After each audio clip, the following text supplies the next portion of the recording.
नमस्कार। India debate में आप सबका स्वागत है। मैं हूं आशुतोष पाठक। मित्रों, जंतर मंतर पे जो आंदोलन चल रहा है उसको लेकर के बड़ी बड़ी बातें हो रही हैं और बहुत सारे लोग कंफ्यूज कर रहे हैं फास्ट को लेकर के। गांधी सत्याग्रह इस सब की चर्चा चल रही है,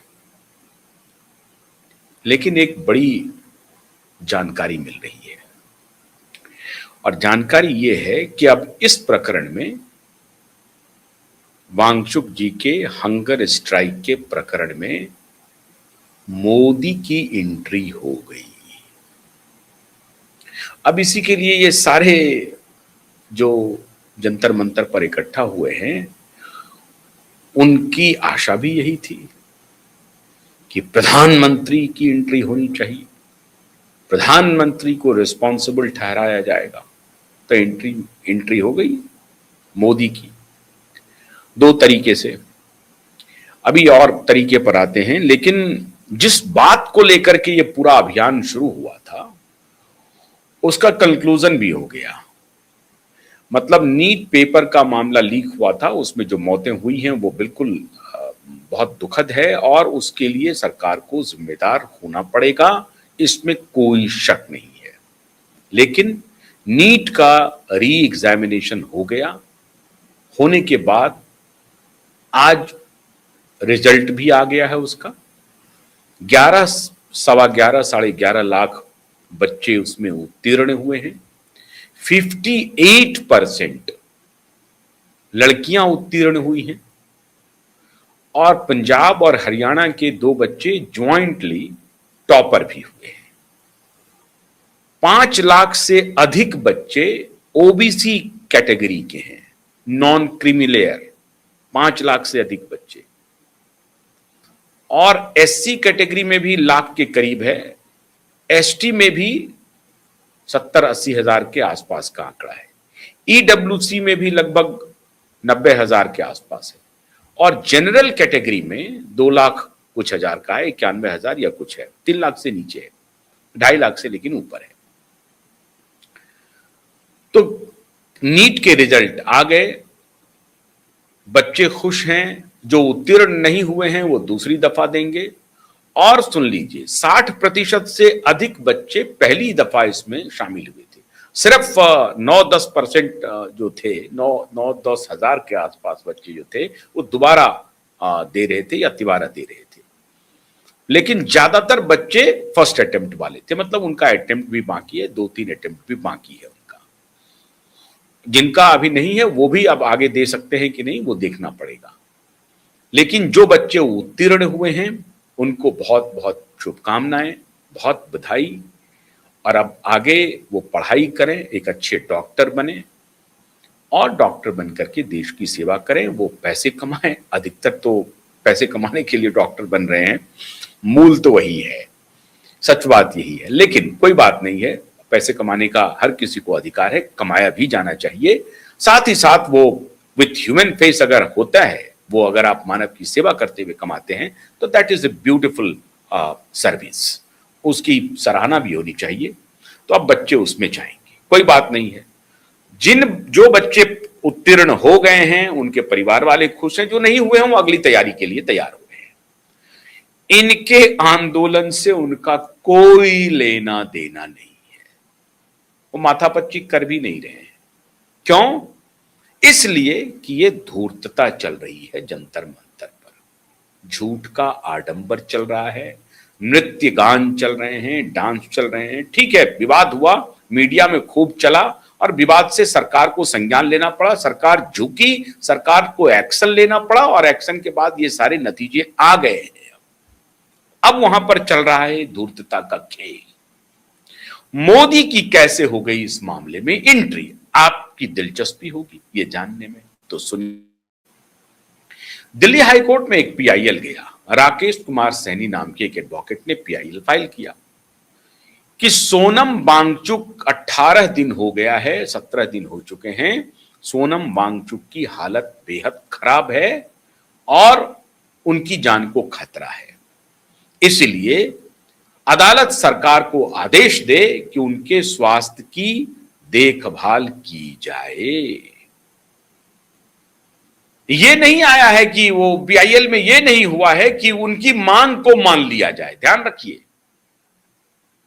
बीआईएल ये दाखिल हुआ कि सोनम वांगचुक जी 17 दिन से उपवास पर हैं, उनकी हालत खराब हो रही है और एक सिटीजन एबेटमेंट ऑफ सुसाइड का मामला होगा, सरकार के खिलाफ होगा। ये ध्यान रखिए, एबेटमेंट ऑफ सुसाइड होगा, सरकार नेग्लिजेंट है और उसकी सरकार ध्यान नहीं दे रही है। कोई व्यक्ति हंगर स्ट्राइक पर बैठा है और वो हंगर स्ट्राइक करते करते करते करते अपनी जान दे रहा है और वो उनकी जान चली जाएगी। तो ये जिम्मेदारी फिर सरकार की होगी। ये पीआईएल में बहुत ही स्पष्टता से लिखा कि अगर सरकार इस पर ध्यान नहीं देती है, संज्ञान नहीं लेती है, तो ये रिस्पॉन्सिबिलिटी सरकार की होगी। अदालत ने कहा बिल्कुल सही बात है। चीफ जस्टिस देवेंद्र उपाध्याय हैं दिल्ली हाई कोर्ट के चीफ जस्टिस, वो और एक दूसरे जस्टिस दोनों का बेंच बैठा और उन्होंने फौरन से पेशतर दिल्ली गवर्नमेंट को और सेंट्रल गवर्नमेंट को नोटिस जारी कर दिया, जवाब दीजिए, फटाक से दीजिए जवाब। जवाब आया, सरकार ने गंभीरता से लिया, दिल्ली सरकार ने भी और केंद्र सरकार ने भी। केंद्र सरकार में क्यों कह रहा हूं, क्योंकि नोटिस गया था तो केंद्र सरकार ही आ गई। क्यों? इसलिए कि solicitor general of India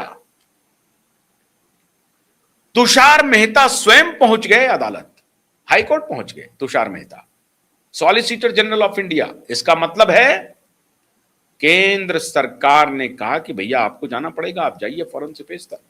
solicitor general Tushar Mehta पहुंच गए दिल्ली हाईकोर्ट के पास और उन्होंने अपनी दलील रखी, कहा कि हर एक नागरिक की जान की जिम्मेदारी सरकार की होती है, हर एक लाइफ प्रेशियस है और सरकार की पैनी नजर बनी हुई है। आपने जो आदेश दिया है उसकी तामील 100% होगी, 100% उसकी तामील होगी। हम लोग कर रहे हैं, ऑलरेडी सरकार की नजर है और हमें जानकारी है कि कुछ निजी डॉक्टर, जो उनके एक डॉक्टर हैं डॉक्टर लांबा, जो ग्रीन पार्क में जिनका क्लिनिक है, वो उनका टेस्ट कर रहे हैं, दिन में 2 बार जाते हैं और उनका जो अभी तक का हेल्थ बुलेटिन है उसके हिसाब से ब्लड प्रेशर थोड़ा सा जरूर लो है, लेकिन पल्स रेट, हार्ट बीट वगैरह बिल्कुल ऑलमोस्ट ठीक ही है, उसमें कोई कमी नहीं आई है।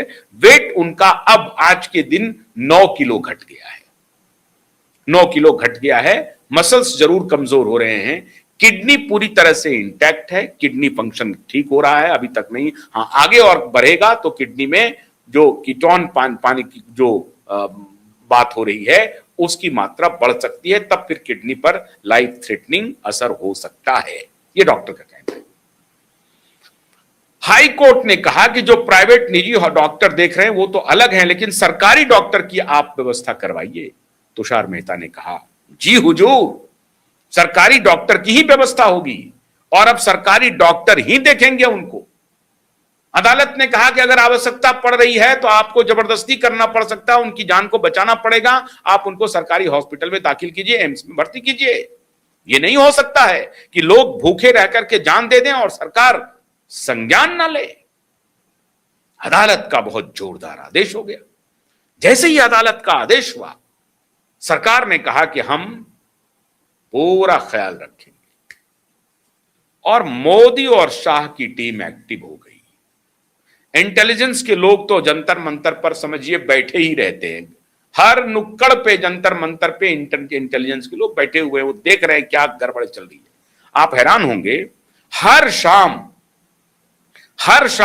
रात में भी, मतलब सुबह से लेकर शाम तक और फिर रात की पूरी रिपोर्टिंग, आज की नहीं, हमेशा जब भी कोई वहां पर धरना प्रदर्शन होता है तो उसकी पूरी रिपोर्टिंग होम मिनिस्ट्री को जाती है कि जंतर मंतर पर कौन आया, कौन बैठा, क्या बोला, नहीं बोला, उसके मतलब क्या है, उसको सारा डिकोड होता है।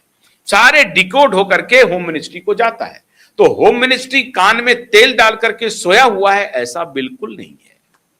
होम मिनिस्ट्री जगी हुई है और अगर होम मिनिस्ट्री जगी हुई है तो पीएमओ भी जगा हुआ है, क्योंकि इसकी ब्रीफिंग पीएमओ को भी होती है। ऐसा नहीं है कि होम मिनिस्ट्री ने कह दिया और बस हो गई बात। ठीक है, जो जिनका कर्तव्य है वो अपना निर्वाह कर रहे हैं, वो हो चल रहा है, लेकिन खाली इतना ही नहीं है, होम मिनिस्ट्री इसकी ब्रीफिंग पीएमओ को प्रत्येक दिन देती है। तो पीएमओ को यह ब्रीफिंग गई कि भाई अदालत का मामला आ रहा है। अदालत में तुषार मेहता जी ने जाकर के कहा कि हम इंश्योर कर रहे हैं, राम मनोहर लोहिया हॉस्पिटल से डॉक्टर की टीम जा रही है और दिन में 2 बार उनको मॉनिटर करेगी, और अगर आवश्यकता पड़ी तो वांगचुक जी को उनको लेकर के एम्स में भर्ती किया जा सकता है, यह स्पष्ट कर दिया। वांगचुक जी के जान को खतरा में नहीं डाला जा सकता है। अब रही बात, बाकी जो स्टूडेंट कर रहे हैं वो ऑलरेडी उनका इलाज चल रहा है, उनकी तबीयत बहुत ज्यादा बिगड़ गई थी तो उनको ले जाया गया। जो और एसएफआई के, आइसा के, जवाहरलाल नेहरू विश्वविद्यालय के, कुछ उत्तर प्रदेश के हैं, वो जो आंदोलन कर रहे थे, उनमें से कुछ बच्चों की तबीयत खराब हुई थी, उनको ऑलरेडी हॉस्पिटलाइज किया जा चुका है, उनका इलाज चल रहा है। सरकार उन पर भी नजर बनाए हुए है, ये नहीं कि खाली वांगचुक जी पर नजर बचाए हुए है, नहीं। सोनम वांगचुक ही खाली सरकार के निशाने पर है, बिल्कुल नहीं। वो भी उनके निशाने पर है कि उनकी तबीयत को कोई आघात ना पहुंचे, उनकी सेहत को कोई आघात ना पहुंचे, और उनका इलाज बदस्तूर जारी है हॉस्पिटल में। अब लार्जर पिक्चर क्या है?